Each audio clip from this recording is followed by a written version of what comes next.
for the Enigma to black hole multiple of these cores, right? Like, you're never really going to be able to catch out a Lycan or a Faceless Void holding hands.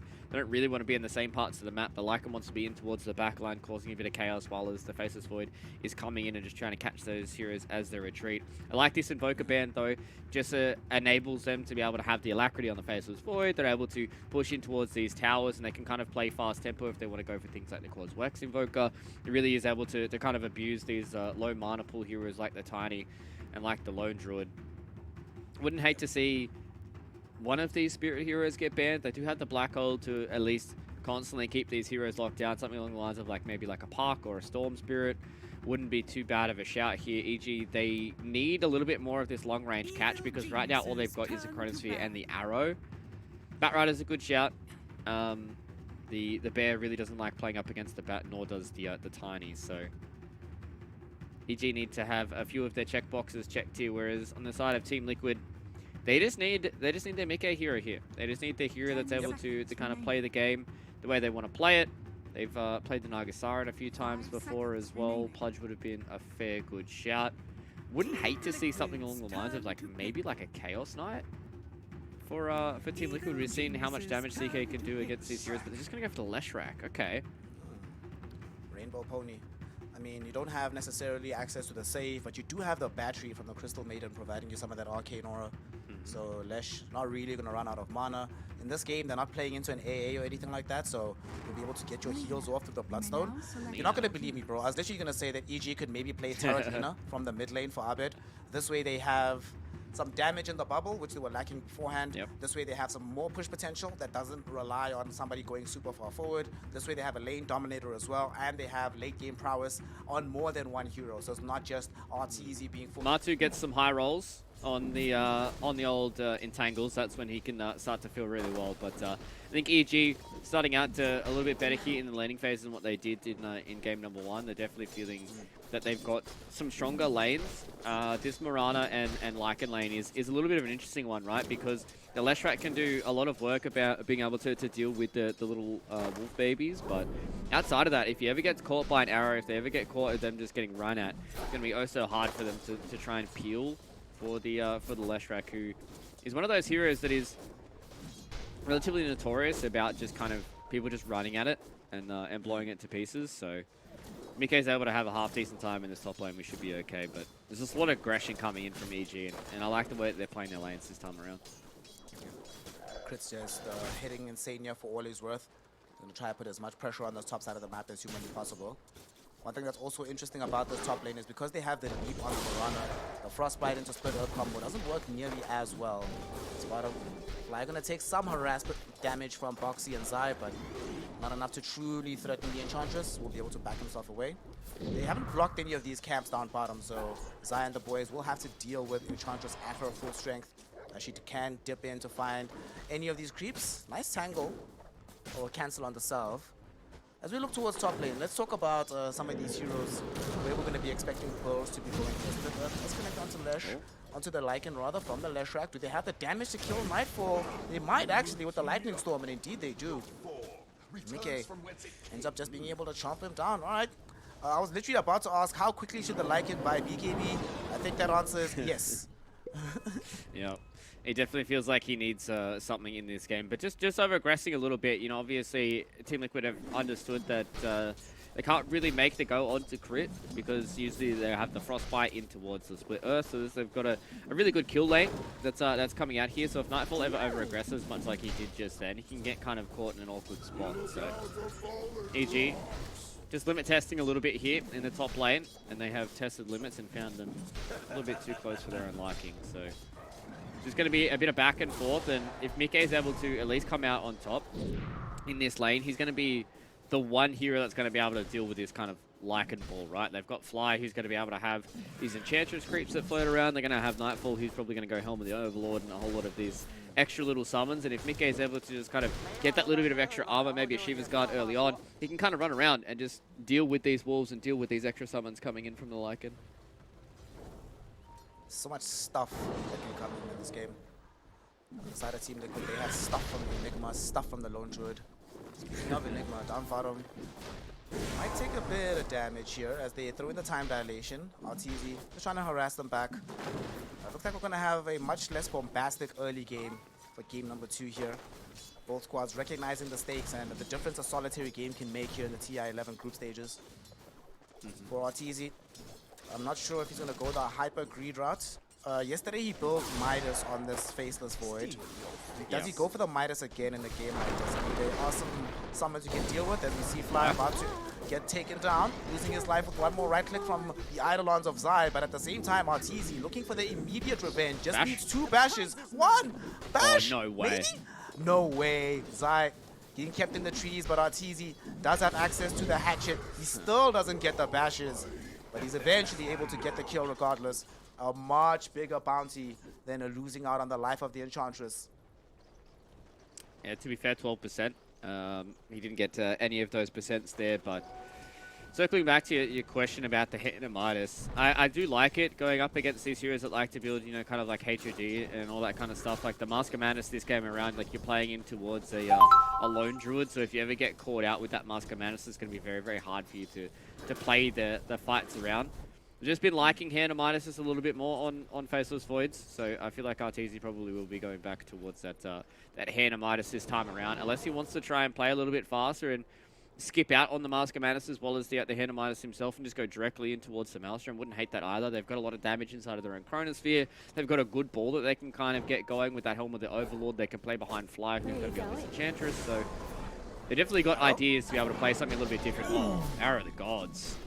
Crit, man. Crit. Pathetic. Alright. Well, Morana shooting us what's up. That was a long-range arrow with no setup. All he had was the in-charge slow from Fly, but nonetheless he's able to get that kill. this'll come in handy. And like you mentioned, we know that there are going to be some of these big items coming in from Team Liquid, so having a Hand of Midas would help a lot. Scaling potential is always quite nice. Now that they have started to roam a little bit with Crit, they might actually just choose to stick him around in this bottom lane, but at the same time we have a smoke from Boxy and Insania. They're like, well, supports are moving, we want to be able to do the same, but unfortunately Abed has already dipped back into the jungle. One thing that is interesting about this game for me is that I look at all of these cores. All the core heroes in this game are not mobile. They're like, sit in my lane, farm forever, for as long as humanly possible. It takes me quite a while before I feel comfortable moving off this. So it is going to be the supports all the time that are forced to make these movements on their behalf. Otherwise, the map is just not really going to change. They're still sticking around. Well, Abed. Boxy comes back in, had the patience to wait for Abed. There will be a LSA with an arrow that connected onto Matu. Matu dies first. They do eventually get the kill onto Abed, but hashtag worth for the side of EG because they might be able to pick up more off the back of this. Crit will have arrow again in 2 seconds. Insania, you are dead to rights, my friend. Boxy is doing his best to try and block the angle of the arrow, but not going to be allowed to do so. And now because of this, he might be the one that gets arrowed himself. Crit leaps away. Boxy misses the tree throw. Now he's in danger. Do you have your boxing shoes on, your dancing shoes on? He had them yesterday, or earlier on today rather, in game number 1, and yesterday as well, frankly. He was juking everything. Looks like Crit is aware of how good his shoes are. Won't even choose to try and throw out the arrow. Great play middle though, coming in. Because EG, though they lose Abed, they intercept the gank and get a massive kill of their own. Yeah, that's big for them. Yes, they do lose Abed, but they get the transition there onto Matumba Man. They get the transition back on towards Insania as well. So Liquid are doing a good job at reading the movements around the map. Crypt just being in the right place at the right time. They understand they can kind of just leave Nightfall to his own devices up in this top lane. He's going to be okay. Yeah, he's going to lose some of his wolves, and it's going to be hard for him to out-push a Leshrac, but at that point, you're more than happy with how this is going. You know, Arteezy is having a good time towards the bottom lane. Abed's feeling pretty good about how his game's going. And once they start getting towards these first couple of items, these first couple of level 6s, it's really going to be on, as you said, the supports to make these rotations. You know, Matumba Man, he's on a lone druid. He wants to start getting a lot of these items up. Zai wants to get his first, you know, his Wraith Pact, his Blink Dagger, his BKB, all that kind of jazz. And it's going to be a little bit of a while before Team Liquid are actually able to get their ball up going towards these towers. But they're in a good spot right now to be able to do it because, as you said, EG also another one of these teams that kind of wants to sit back and farm for a little bit. So maybe we're in for a little bit of a slow one here, Snap. Oh, a slow one with me and you? A long game? Say it ain't so. Never seen that one. No. This one being a lot more considerate of there. The scary thing though is that once Team Liquid do get online and do feel comfortable balling up, my goodness, they can knock over buildings in a hurry. Between the Leshrac, Lone Druid, as well as this Enigma. Control sides of the map quite quickly. First chrono of the game though, Arteezy connecting onto 2 as Abed also showing up for this one. The Laguna Blade will kill off the Enigma, but the avalanche from Boxy onto 3 sets up for the kills onto Abed and Fly. The lone survivor being Arteezy, but a great rotation coming in from Team Liquid. There were 4 heroes they committed to this bottom side of the map, but if it grants them a kill onto a hero like Abed, certainly well worth it. And they didn't have to commit the black hole for that one, so the big bubble comes in from EG, but they don't have to commit their bubble on the side of Liquid. Yeah, EG did a good job at trying to utilize their first Chronosphere, but you can just see the instant rotation that comes out from Liquid. Insania was already here, so it was a big old Chronosphere that hit onto multiple members, but as soon as they saw that Zai was getting caught on, they TP'd in Boxy, they TP'd in Matumba Man, massive avalanche, toss combo, was able to catch out Abed, and losing your Lina there doesn't feel all too good if you're EG, right? Like, obviously, you're sitting at the third of the net worth right now, but you can just see what happens when Liquid get some free time towards these towers. Matu makes that rotation, gets himself a double kill. Now he walks towards the tier 1 tower and takes that down, while as EG, they have to try and make their own transition on the other side of the map with Nightfall. They want to try and get this tier 1 tower of their own and try and alleviate a bit of their own pressure, but it's just going to get into this scenario where what do they get done with the Chronosphere? What do they get done with the Black Hole? And who is able to have this time with these towers is going to be the real question for me as we move forward in this game. You see inside the Radiant jungle, Freezing Field. Casted by Insania, first one of the game onto Fly. I mean, it's really satisfying when you see an Enchantress die and she's just getting hit very quickly with magic damage and physical damage. Quite nice. So they just wanted to make sure that she's not really playing inside their jungle, stall out EG there for a little bit. Down bottom, Zai wants to commit the black hole. Look at this. He wants to set up onto Arteezy. He's calling over Matumba Man. Arteezy gets himself in the trees. Midnight Pulse will break the trees. They know where he's at. They found him. Black hole gets committed. Zai still has Maleficent. Will he need it? He absolutely will. And the roots will come out from Matu, preventing him from being able to jump away with the Q. That's the first big kill onto Arteezy. Top lane as well. Mickey in danger here. He's being surrounded by these EG heroes. So they strike back quite quickly all across the map. As soon as they lose Arteezy down bottom, they go and kill Mickey at top. Mickey is their safe laner for the side of Team Liquid. So EG making sure that nothing comes free in game number 2 here for the Dark Horses of Liquid.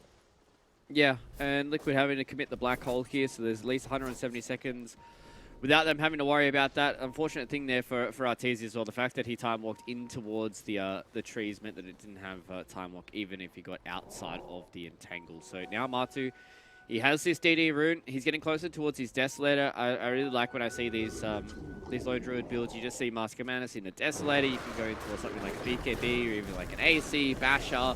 All those kind of items that just allow this bear to be very, very strong. And so what the bear can do yesterday, Ghost was able to win a 70-minute barn burner. Him just ratting out the entirety of Boom Esports. And this time around, I think Team Liquid are a little bit more straight up dudes. They're more than happy to fight this one, Amano Amano. And we can see that this game is just starting to slow down a little bit. They're going to see if they can try and get a kill here on his eye. Should be a pretty easy one with the bubble. Crit has access to this arrow to follow up with the stun. Quick kill. Also an Urn charge, or a Spirit Vessel charge. Fully completed for Crit on his Mirana. To be able to pick that one up now as well. I mean, this Spirit Vessel is also, this might be one of the reasons why it's also quite nice to have Mirana in this game. You have Spirit Vessel for when the Bloodstone does come out for Mickey. So that certainly will help to kill the Leshrac at some point pre-BKB for hit. And I think we also just saw the kind of combination with the Faceless Void as well, right? You can kind of just like walk yourself back, throw out a nice little arrow, and you're able to get that follow-up outside of the Chronosphere. So not only is the Chronosphere going to be 5 seconds at max level, but then you also could potentially be costing a 5-second arrow. And we see the arrow that comes in, awkward angle there from Crit. They're able to catch out Matumba Man here. This could be massive. They just picked up the hand of minus about 30 seconds ago on Arteezy. So if they're able to get the kill here onto Matumba Man, maybe even just get rid of one of his bears, then feeling in good spot. But Team Liquid, they're very, very happy with how this is going. Now they're going to be able to put the pressure on the tier 1 tower and the Bloodstone up on Mickey. He's going to be a hard hero to deal with. This Disco Pony is very, very strong right now with the Bloodstone, and Team Liquid, they're happy to wrap behind. They get the toss back into said Rainbow Pony. Saying, well, Crit You really want to see us? Okay, fine. Come through, fam. Get the quick kill, get the tower out of this as well. Team Liquid. This is the beginnings of what they can keep making happen on the map. They're pushing in down bottom. They just got this quick tower kill through mid. Slowly but surely, they want to try shrinking this map. And we're going to see this Leshrac also heading into the Radiant Triangle. So that's a space that RTZ can't really occupy right now. He has to play down bottom. Nowhere else feels super good for him. Nice plays happening by Team Liquid. They're about to get Black Hole again in the next 15 seconds, so they could decide to make a big move on the map once it's back off cooldown. Yeah, they can start to put the squeeze on EG because they're definitely not ready to fight, right? Like, they still need Arteezy to start moving towards his first set of items. He wants that Maelstrom up, he wants the BKB. Arbed now has his boots of travel, getting closer and closer to his own BKB, so he's getting close to being able to fight. But with Helm of the Overlord just on the periphery here, we're looking to see how EG weather the storm from here on out. They need to try and hold on towards these tier 2 towers. They need to try and hold on to this game before it starts to blow out. And this is why I like this. I did like this Team Liquid draft, even though I did pick EG here. I think a little of the bias was showing, but they have just good heroes at being able to abuse the fact that EG want to play this game slow, right? Like, they've got a Leshrac and they have a Lone Druid here. Both heroes that are more than happy to sit back and farm. And as long as they're getting kills with those black holes as they make the rotation and don't get turned on by the Chronosphere, Liquid are in a pretty good spot. So it's going to be about this mid game. It's going to be about who is happy to get these fights going at different times, right? There's going to be certain timings you want to hit. You want to hit this Desolator timing on the Lone Druid. You want to start hitting that BKB timing. And even this Blink Bloodstone timing for Leshrac as well. Oh, Arteezy. Oh, Arteezy got frostbitten down bottom. This is tragic. They did this. He was actually trying to escape because they had Moonlight Shadow triggered, sensing that a gank was coming his way, and they just quickly get the kill anyway. Oh my god. Well, that's also about to give the gold for Blink Dagger over towards Boxy. You were talking about them exploiting how this EG draft is going to play slowly. Even look at top lane, where Nightfall's supposed to be pressuring. He can't actually put pressure on this lane. There's so many heroes on the side of Team Liquid that can keep clearing out these waves. You have this Leshrac. You have the Enigma that can just go park there. You have the Tiny, who's usually been occupying that space. Or even the Lone Druid if necessary. Either way, this tier 2 tower is still 100% healthy in this top lane. And Nightfall, unfortunately, he can't even join the rest of his team just yet to try and be involved in some of these fights. It's a really unfortunate stage of the game right now for the side of EG, but they're going to try and maybe make a play, because Crit, Fly, as well as this Nightfall Lycan are together, but what really sucks is that without the Faceless Void, without the Lina, doesn't actually feel like these heroes can make any plays. Erstwhile, Team Liquid, they smoke up as 4. They want to reveal this Blink Dagger of Boxy. Hasn't found a target just yet. Going to the low ground. Might go north. If he finds Nightfall here and tosses him back, this would be so painful. I think Nightfall recognizes that he's in some degree of danger. Backs off. He's going to be fine. Fly, maybe not so much. Fly actually TP's out like a boss. Baits out the Avalanche after he's already gone. And Crit able to escape on the eastern side as well. So Team Liquid, a lot of their time has been wasted in the top part of the map. And yes, they wanted to make a play, but them not making a play turns out to actually be really good. Arbed and Arteezy get all the space in the map as a result. Yeah, they just kind of walked past a few of these EG members. They weren't able to see Crit, they weren't able to see Nightfall, and they weren't able to get that final catch on the Fly as well. So a little bit more time here for EG. Liquid are in a really good position right now. It's going to be very, very hard for EG to try and get a stranglehold back on this game. They have the BKB up here now for Arbed. They also have the Helm of the Overlord on Nightfall, so they at least have something. They've still got this team fight to always fall back on as well. You can never count out a Faceless Void Chronosphere. You can never count out Alina in these fights. So, You can't even count out a random arrow connecting onto you for a full 5 seconds stun. They're ready for something now. They've smoked up. Haven't been able to find an angle of approach just yet.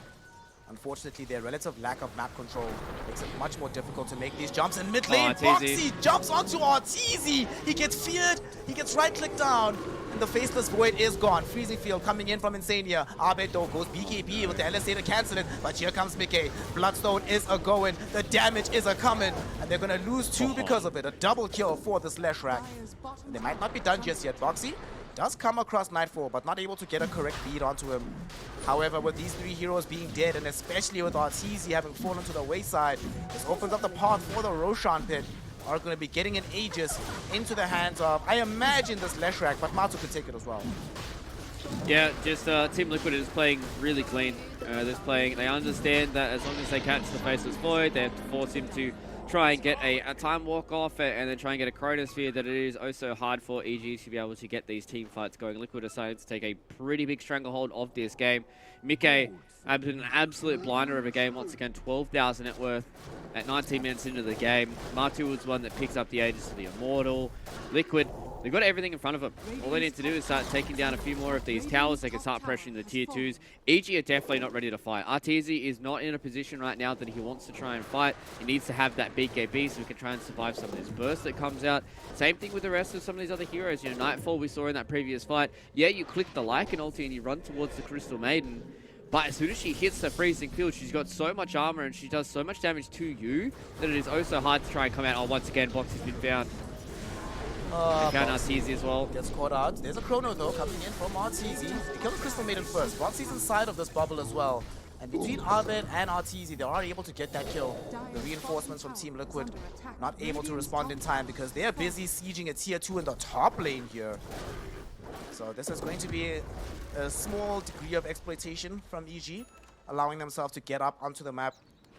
It does come at a cost though. Tier 2 tower in exchange for 2 supports and a tier 1. I mean, you're happy as EG you're getting something, but you also know that you're starting to lose more and more map control the more these fights go this way. And that's the scary thing, right, is that the map's starting to get smaller, this map's starting to get darker as well. Zai has the BKB, he's going to walk in. Oh my god. Arbed! The usage of the LSA with the BKB actually cancels Zai's Black Hole. He doesn't have a BKB of his own. This is a great time for EG to try and re-engage. They know they don't have to worry about a bubble, and they also know that there's at least 2 of the core heroes down bottom. Mickey realizes this as well and blinks to safety underneath the tier 2 tower. But where's the catch gonna happen? Oh no! Mid lane crit walked underneath the sentry ward. So the Moonlight Shadow does not provide him with protection as Zai ends his life. Still, EG down bottom. They still want to try and force a fight somewhere. They're going onto Arteezy. Arteezy! He was baiting so they could turn with the Chrono, but he gets blown up. He's not survivable enough to survive the burst coming in from Boxy and the Leshrac. And while this is happening, look middle. This push has been on from Matu and Zai. Dude, what am I seeing, Fluke? They're able to win fights on bottom, take towers on top and middle at the same time without even needing the full lineup. And they baited out the death of Arteezy. Tier 3 tower is now going to fall. Very quick jump. Mickey going into the base already, looking for the kill onto Fly.